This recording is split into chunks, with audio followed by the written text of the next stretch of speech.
We're now just a few minutes away from starting, and Jack Leiter is going to lead off for us.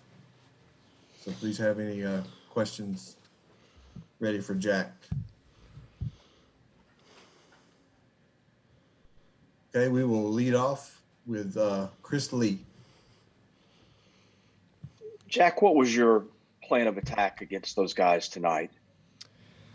I would say that depends on the guy, but it's really just about executing pitches because I trust the pitch calls that Coach Brown offers, and I know it's an incredible lineup that they have, pretty much from 1 to 9. It's a tough out, and they don't like to strike out, and I think that kind of showed tonight. They're a good lineup.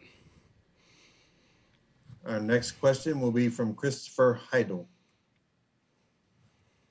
Hey, Jack. Thanks for taking my question. Congratulations on the win tonight. Did you get a little rusty in the beginning because you only went 6 innings? The last game you went basically all 8. Were you a little rusty? Because you haven't pitched in almost like a week. No, I wouldn't say so. Every game's kind of its own game, and like I said today, really good lineup, and they were making me work, and they ran the pitch count up, and I don't know. I would have been happy to go out there for the 7th, but obviously Nick Maldonado has been great all year, and he did what he does. The next question comes from Robbie Weinstein. Hey, Jack. Of course, there's a possibility that that's your last game for Vanderbilt. Has that sunk in at all? And I guess just what's the feeling like to be able to get that final win potentially in such a big spot here? I don't know. I think that's sort of a story for outside people. I'm really just focused on helping the team win, and that's really all I'm thinking about right now. And obviously we have one more to go, so that's my main focus now. Our next question comes from Aria Gerson.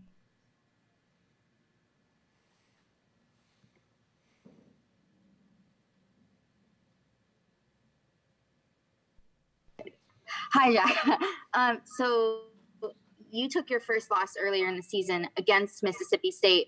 So what went better for you this time, against the same team than what happened before?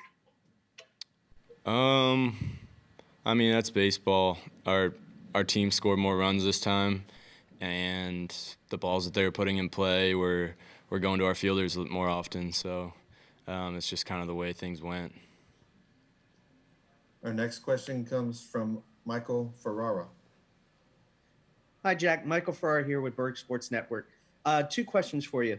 Talk about the guys that played behind you tonight. They scored a lot of runs for you, and they played very good defense. What was that like seeing those guys playing behind you? And then the 8 strikeouts tonight, what was it like to have 8 strikeouts in the College World Series final?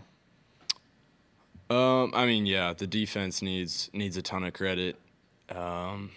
They kind of did what they have done all year, and it's been really fun to be a part of, knowing that you can kind of pitch to contact in certain circumstances and really trust those guys behind you. And CJ Rodriguez has been unbelievable all year. I don't see how there's any catchers better than him. The way he receives, and he kind of stays in communication and stays on the same page as the pitcher, and he handles our pitching staff, and he's done it all year. It's been really fun to watch him work.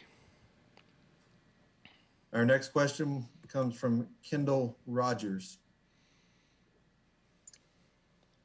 Kendall Rogers, D1 Baseball. Jack, as you kind of look back at the outing tonight, how would you kind of assess your stuff overall? Honestly, I wasn't too happy with it. The home run in the first, that happens. It was a fastball count, and I gave him a fastball in a very hittable place, and he's a great fastball hitter, and he kind of did what great fastball hitters do with it. But after that, I feel like I settled in, and my command was pretty good, and I was feeling my off-speed pitches pretty well. And then later in the game, kind of lost a feel for it a little bit, and the command was a little down, and the feel for the breaking balls was as well. So at that point, it became sort of a pitch to contact type situation. Our next question is from Kayla Anderson. You almost have to kind of ask him questions in like baseball terms for him to give you a good answer. Because that was a good answer. Are you there? Hello? Yeah. Jack? Yeah, I'm here. Okay, sorry. Sorry, I was hearing some other stuff there. Okay, so clearly a lot of maroon tonight in TD Ameritrade Park, but a lot of Vandy fans as well. But what was it like just to pitch in that environment? If it is your last game, just kind of describe what it was like when it kind of started, and then when you kind of quieted the crowd a little bit. Yeah, I mean, I think we kind of had an idea of what the stadium environment was going to be like, and our fans were amazing all night. And of course, the Mississippi State fans, I feel like you gotta tip your cap to that fan base, because it's pretty awesome, the support that they give their team, and it's the same for ours. So it was an exciting game to see the crowd kind of go back and forth. Obviously, we had the really good first inning. Our offense kind of came out of the chute really hot. So I would say that quieted them down a little bit. We will take our next question from Chris Lee. Chris Lee, VandySports.com. Hey, Jack, it seems to me like when you are really on early, it's having command of your secondary pitches. Is that really what kind of makes the difference for you in the first few innings, whether you're running up the pitch counts or not sometimes? I would say so, yeah. I mean, early on in the year, I was establishing a fastball pretty much first maybe 3-4 innings a lot of games, and some games that was kind of all I had. And then as I progressed through the year, I think the feel for the off-speed pitches has come along well. And I mean, it's like any other pitch. When you have a feel for more pitches, you're going to be more successful, because you can use them to get into good counts, and obviously in good counts the numbers kind of speak for themselves. Another follow-up question from Michael Ferrara. Hi, Jack. Mike Farrar again with Berg Sports. You grew up in a baseball family. Your father played in the major leagues, and he was in a World Series. And now you're playing in a college World Series. For the younger baseball, players, generation, the kids, for being a son of an MLB athlete, what's it like to kind of have that similarity to play in a World Series, no matter what level it is?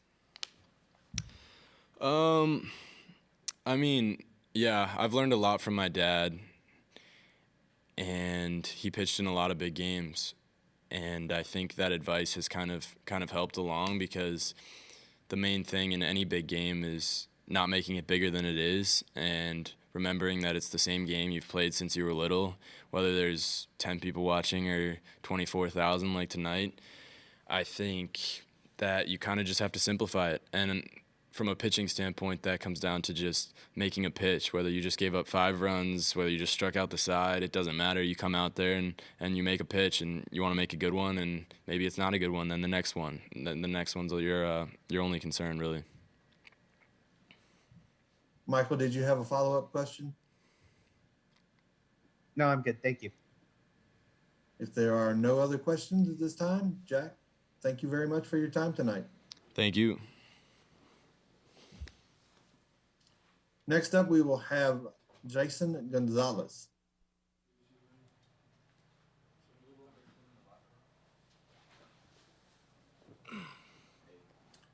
Thank you for joining us, Jason. We'll take our first question tonight from Chris Lee. Chris Lee, VandySports.com. Jason, you're the first guy to see the reliever that they brought in, Patrick, there. Did you have much of a scouting report on? Were you looking, because you couldn't sit on deck and watch what he was throwing. What were you looking for? Were you looking for a certain pitch to hit when you got the home run there? No, I think the biggest thing was just trying to look for a ball over the plate. The guys in front of me had great at-bats, and they were just passing the line along. So the biggest thing for me was trying to keep that line going and continue that first inning. Take our next question from Adam Sparks.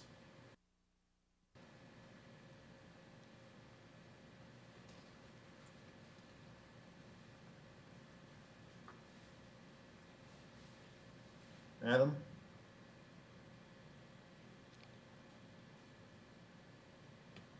Go ahead, Adam. Adam Sparks at Tennessee. And Jason, I seem to remember a couple of years ago you hitting a few balls out of this park in batting practice. Do you remember that? And how is this experience different for you 2 years later, having an impact on the game? Yeah, I remember it a little bit. I just remember coming out here and having fun. But this time around, I'm playing, and I think the biggest thing was just slowing down the heartbeat and just trying to enjoy the atmosphere that we had tonight and help my team win and play with a lot of confidence. Thanks. Our next question comes from Michael Ferrara, followed by Chad Bishop. Hi, Jason. Michael Farrar here with Bird Sports Network. 2 questions for you. Talk about playing behind Jack tonight. What was it like seeing him pitched on the mound and scoring all those runs tonight? I mean, talk about this lineup. It seems like no matter who you guys face, you guys can put runs on the board. Yeah, to start off with Jack, he's been great all year. He's had our back when we weren't doing too hot on offense, and we've had his back. So it's been a great year playing behind him and watching his pitches and just the maturity that he has, the confidence. I think from him bounces off to a lot of us. So it's great playing behind him.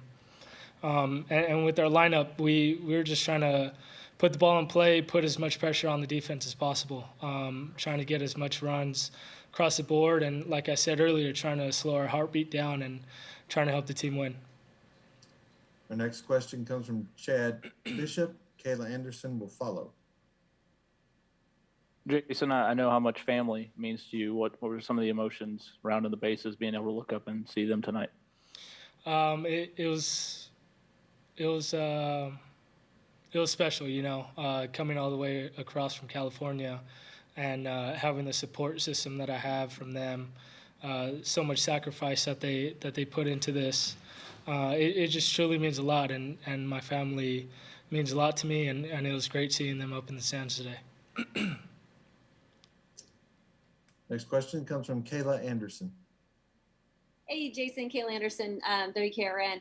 Just going back to playing behind Jack tonight, and I know you guys came into this one with like 7 errors, not conventional for you guys, obviously, the way you played defense, but what kind of changed in this game? You mentioned maybe just playing a little looser. Yeah, I think that was the biggest thing. We knew Jack was going to throw a lot of strikes. So the biggest thing was just playing loose, having fun. Like I said earlier, enjoying the atmosphere that we had. We knew the atmosphere was going to be loud and a lot of fun. So the biggest thing was just having fun, playing loose, and just helping Jack win. We'll take a follow-up question now from Chad Bishop, followed by Chris Lee. Nope, sorry, hand raised. Go ahead. Okay, Chris, you can go ahead.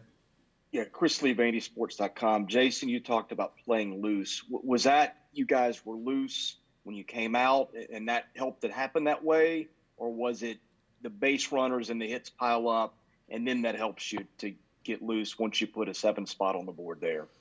I think it started during BP. We were having fun out there, hitting BP loose, taking ground balls loose, just trying to have as much fun as we could, and just trying to enjoy the atmosphere that we had tonight. Chris, did you have a follow-up question? No, sorry. Thank you. Okay. There are no further questions. Oh, I'm sorry, Jason. Next question is from Elizabeth Merrill. Hi, Elizabeth Merrill, ESPN. What's it like? You talk about the atmosphere. What's it like when it seemingly 30,000 of them are wearing maroon? We've played on the road at a lot of tough stadiums, you know, and I think throughout the year that's helped us a lot. So coming in tonight, like I said, we were just trying to enjoy it as much as we can. We knew what the atmosphere was going to be like. We knew what the mood was going to be like. So we were just trying to go out there and have some fun. All right, Jason, that is all for tonight. So thank you for your time this evening and good luck. You got it. Thank you, guys. Next up, we will be joined by Vanderbilt head coach Tim Corbin.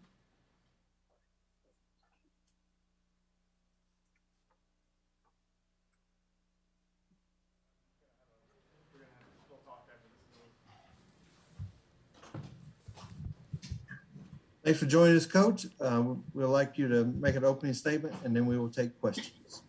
Well, Jack certainly set the tone tonight. He pitched very well. It was tough pitching, too. That team does not give in. They fight you on every pitch. They make it very difficult. He was able to kill drought or momentum at several points. The first inning was obviously a big inning for us in the fact that we bounced back from the solo home run, but we were able to get on base and then get some big hits, CJ and, of course, Isaiah and Jason's. And Isaiah and Jason's were big hits because they came with 2 strikes and 2 outs. So the timing of those were good. We played pretty good defense. We caught the ball. We turned a double play, made a nice catch down the line. Maldonado was efficient. Pretty good game. Our first question of the evening will come from Elizabeth Merrill of ESPN.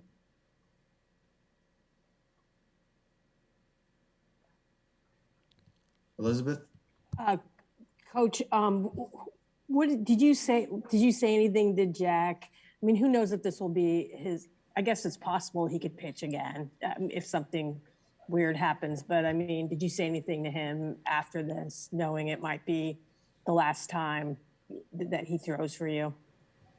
Yeah, I said good game. Our next question is from Chris Lee. Tim, what was your plan of attack against Christian McLeod? I tried to make him throw strikes.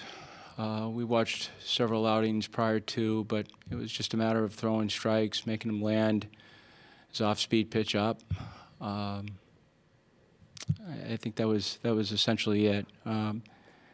We just had to get the ball across the plate. We had to bring the fastball down and had to bring the changeup up. So it's just a matter of adjusting our window and using the middle of the field if we could. Our next question will come from Kayla Anderson. Yeah, Coach, 7 errors coming into this game, 0 errors tonight, really clean game for you guys. How happy were you just the way they played defensively behind Jack? Yeah, I mean, we needed to play good defense. I mean, Jack's going to give you a chance to win, and you just got to take care of the ball behind him. And not a lot of ground balls typically with Jack, but, with Maldo, it's a little bit different because of the break of the ball. So, but we did. We turned a big double play that Gonzo just moving his feet well and feeding Parker. Parker had a hard time getting it out of his glove, but he still redirected it, and Dominic made a nice glove play. But, yeah, it was just it was good defense, and I felt like we were going to. I just felt like the defense that we had played in the other games, that wasn't representative of how we were. I thought at some point in time we would play better. Our next question comes from Robbie Weinstein.